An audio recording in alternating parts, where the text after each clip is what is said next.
You are the Senior Advisor of Housing and Infrastructure at the Tsilhqot'in Nation, and also a Resilient Civic Leadership alumni. I appreciate you taking the time to come back and speak with us regarding your unique experience as an employee on the nation during a critical episode in history that I know that you're prepared to speak with us today. So you were involved in, from what I understand, the organization, but also present at this act of reconciliation in 2018 involving the Prime Minister and the Tsilhqot'in Nation. Can you describe for us that involvement and what that actual day was like for you? Sure, yeah. I was assigned as the head of security for the Tsilhqot'in Nation, and it was really more like a 3-day event for me because I had to go up there 2 days early with the on-site PM security and just go over the details of what the event would be like, make sure that what the chiefs were trying to achieve and have the event be like actually could be done security-wise for the Prime Minister. So it was it was stressful lead up. The day itself was pretty exciting. The weather didn't work out, so the Prime Minister flew into Vancouver, and then he was supposed to fly up to Williams Lake I think he flew to Whistler, and then was supposed to fly to Williams Lake on a helicopter. But the weather wasn't bad at the site, but between where we were trying to get to, they couldn't fly the helicopters, so we ended up flying into Williams Lake and drove into Tsilhqot'in, which is a good 3 hours drive from Williams Lake. So, which definitely shortened, because it ended up shortening both sides, the front end and the back end of the event. And but it showed his desire to actually come out to the event and be there and have it. So as he's driving up, we're making changes to the event to effectively shorten what we were doing.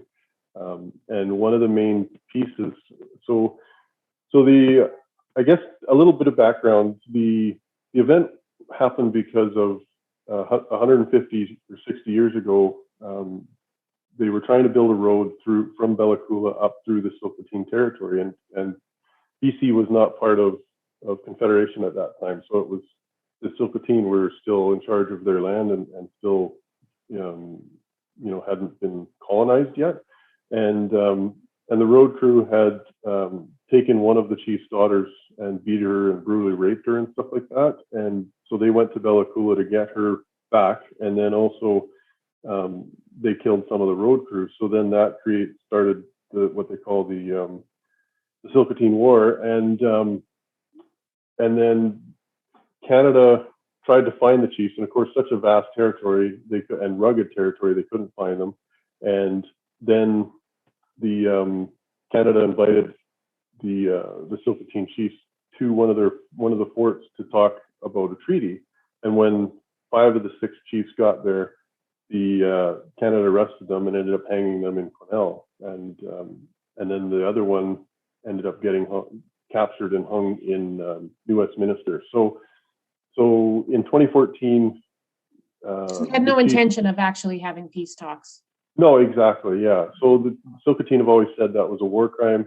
And in 2014, Prime Minister Trudeau exonerated the chiefs in the House of Parliament.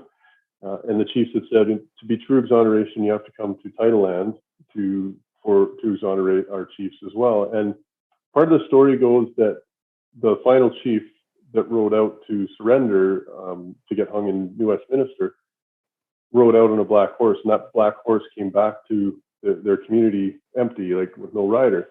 So it was a big piece of the event was having the Prime Minister ride into the ceremony on a black horse. So we managed to make that happen, and just seeing that and the reaction in the people was very impactful, to say the least. Yeah. There's a lot of symbolism and meaning there. Could you tell? I know you were just probably intuiting this, but not only on that day, but can you decipher like any kind of lasting impact that may have been felt by the people around you, by the Tsilhqot'in people, by that act of exoneration? Yeah, I think I didn't realize how impactful the event would be, being an outsider and stuff. But as I was watching it unfold, and I'm not I'm not like I don't want to say I'm not a Trudeau fan, but it's not that I'm a huge fan of Trudeau's or I'm a huge, I'm not really. It's not about politics in that way. No, it's not about politics. And I just tried to watch from sort of like, what does this mean to the people? And, seeing the elders there in wheelchairs and shaking hands with the Prime Minister and he took time, his security team was trying to drag him out of there to get going. And he made them stop and watch. The children were going to do a bit of a dance for him, but that got axed when he came in, when he had to drive in and we truncated it.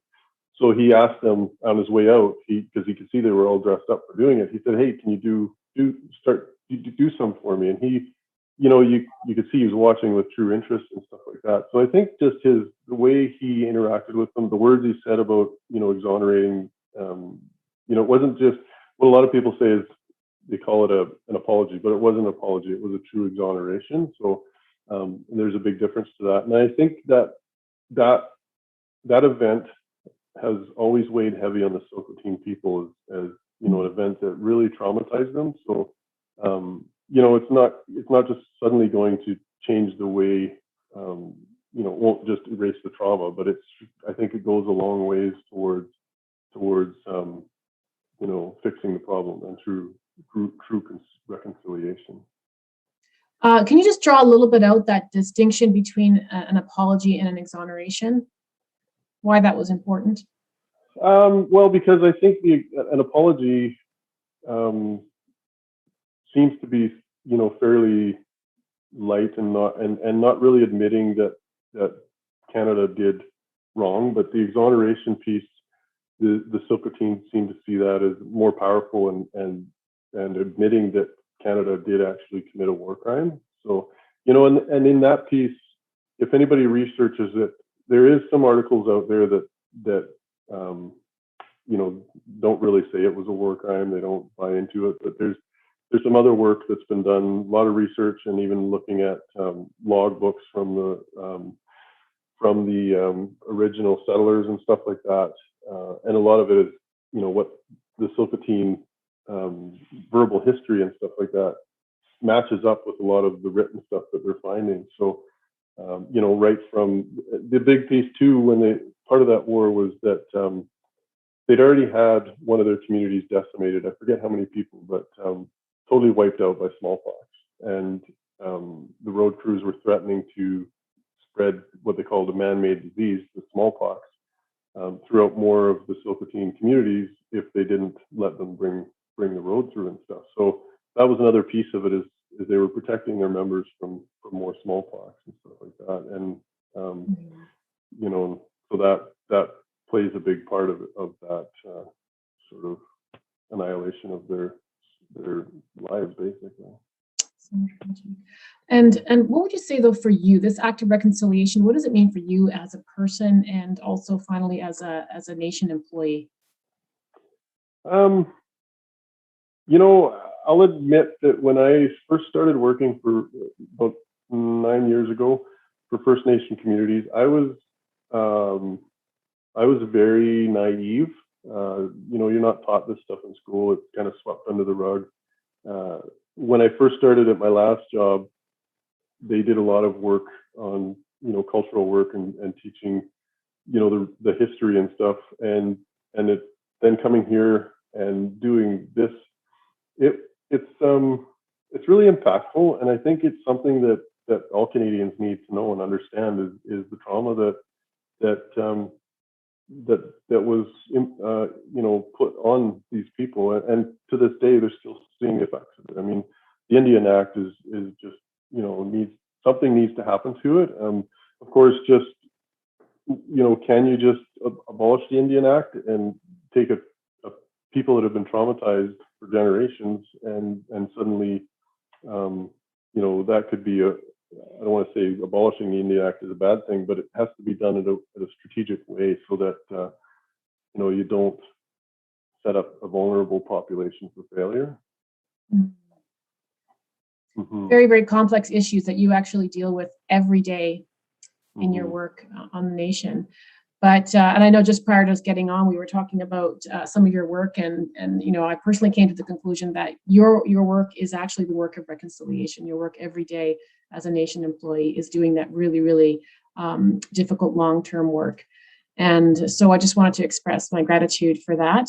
And to thank you also, Shawn, for taking this time to speak with us. And I hope we can engage with you on our discussion forum and other ways into the future.